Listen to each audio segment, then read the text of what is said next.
I just happened to be very fortunate because I grew up after the Second World War, where still people were doing Nazi salutes in Austria and stuff like that.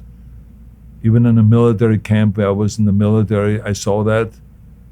But at the same time, I had a friend who became a mentor, Freddy Gerstel, who was Jewish. But he never talked much about that. He just was a kind man. He was a political leader in Graz, in my hometown, that was interested in sports for the youth because he had a son. And so he was interested in that. So he will give us money for the weightlifting club, and he will bring us together, and he will raise money to get trophies for our competitions, for our weightlifting competitions. And he was always very kind, and he then, in a very subtle way, always snuck in this thing about equality and about brain power. Don't just train your muscles, just train your brain. He says, when I grew up, my father always said, that we Jews, and that's when I realized he was a Jew. He says, we were always taken everything from. He says, but the only thing that we learned was that they can't take from us is our brain power, our intelligence. He says, that's why we try to always educate ourselves and our kids. And that's what you should do too. Just remember, you should just run around with the book of Plato under your arm and read every day, even if it's just a page. But just remember, the brain is just like the muscle.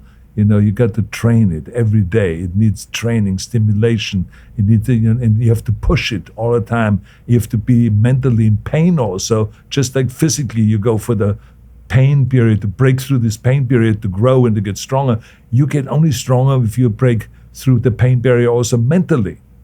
You have to sometimes suffer, you have to sometimes struggle, you have to sometimes fall, then you get up again, you may cry and all of that. So he was teaching me all this stuff. And to me, I think that had such a profound impact.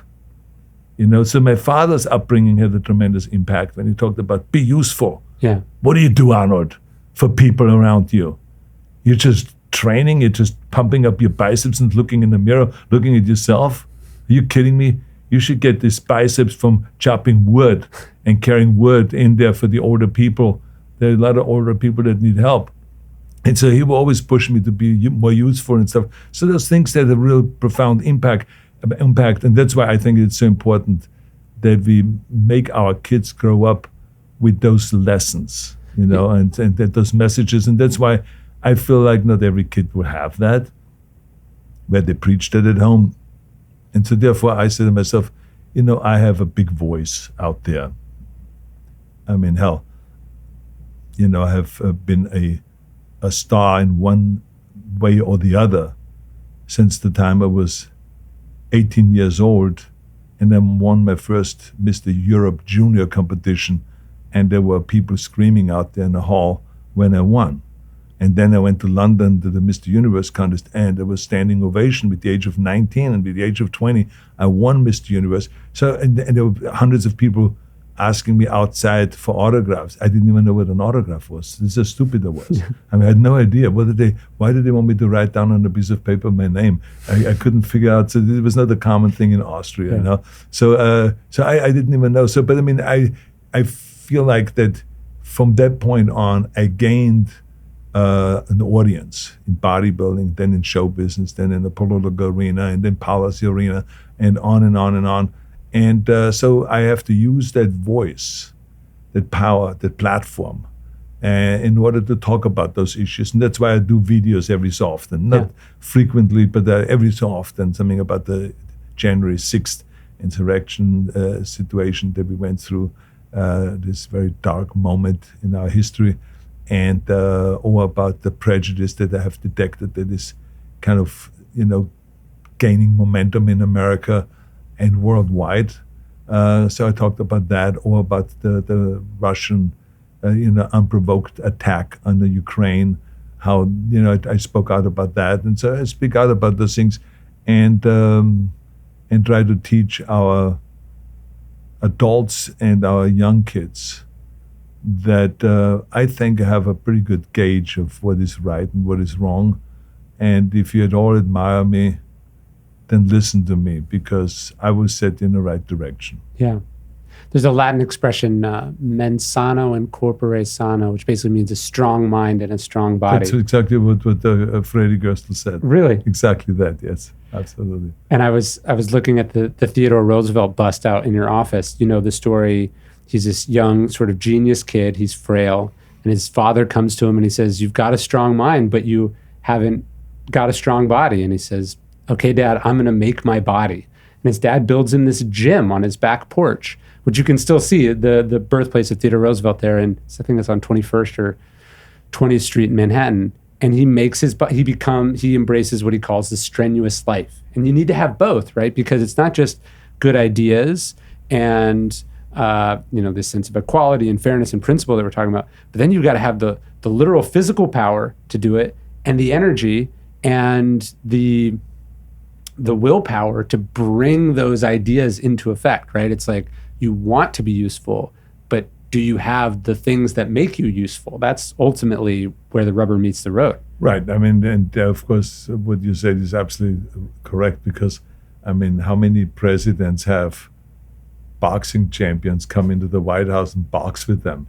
I mean, it's like crazy, sure. right? And he was working out like 3 hours a day. Yeah. He did that, and I think it's always, you see that when the mind and the body kind of, when you find that kind of sweet spot where they both kind of work together, then you really have a big advantage. Yeah. Because the mind is just like Freddie Gerstle was saying when I was a kid, it needs the same kind of torture. It needs the same pain. It needs the same kind of a push and resistance.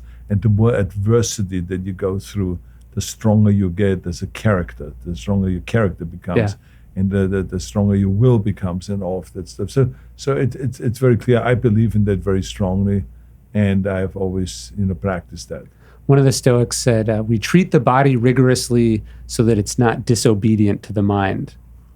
And I think it's the idea that we're sort of cultivating this when we feel that resistance, when we feel that doubt.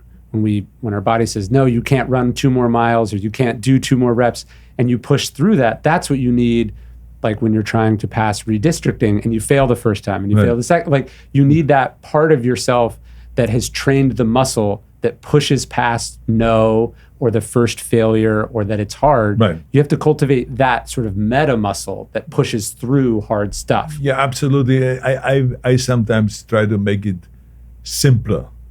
And what I'm talking about is that the rule is don't think. And so because I feel like a lot of people, when they get up, their mind starts wandering. It's a natural thing. Mm-hmm. We all do that. Overthinking. But if you make it a rule where you say, okay, there's certain things that I would do before I start thinking, and that is, I'm going to work out for an hour. Yeah. So now if the mind tells you, the day is okay. I mean, what the hell is Sunday? Yeah. And no one will know. I mean, let's just go and have some pancakes instead, and let's just to kind of reorganize you a little bit. You say, wait a minute. What did I just do? I thought. And I promised myself I'm not going to think. So it's the thinking that makes me want to go and change my mind.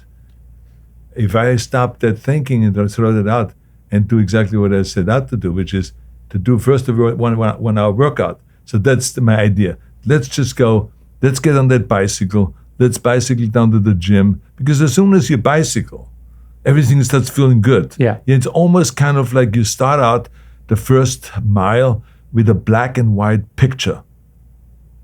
And then all of a sudden this picture turns more and more colorful. By the time you get to the gym and you do the first set, it's colorful. The gym is colorful. The characters around you are colorful. Everyone, is there working out, and you get sucked into it, and you start training harder and harder and all that stuff. And then by the time you bicycle home and you have breakfast, I mean, you feel really good. So this is always the same thing. So don't let your thinking get in the way. That's what I always tell people. People get thrown off when you say don't think. I say, what do you mean don't think? I thought that I should think. Yes, at the right moment. Yes. You have to think, of course, in the right moment. But in the morning when you get up, and you have time, do the workout before you start thinking. Yes. Just step out of bed, just go on your life cycle. If you have a stationary bike at home, if you don't, to go out and ride the bicycle. If you don't have a bicycle, then and you're in the snow country, then you just walk in the deep snow and you get some exercise. We don't need much money in order to really make your body kind of go through some kind of pain, and to just really push it a little bit, burn the calories, get the steps in there, work the heart and everything like this, and you will feel good. And that's the key thing people should always know. When you if you feel good physically and you can do wonderful things physically, then you feel mentally much better about yourself.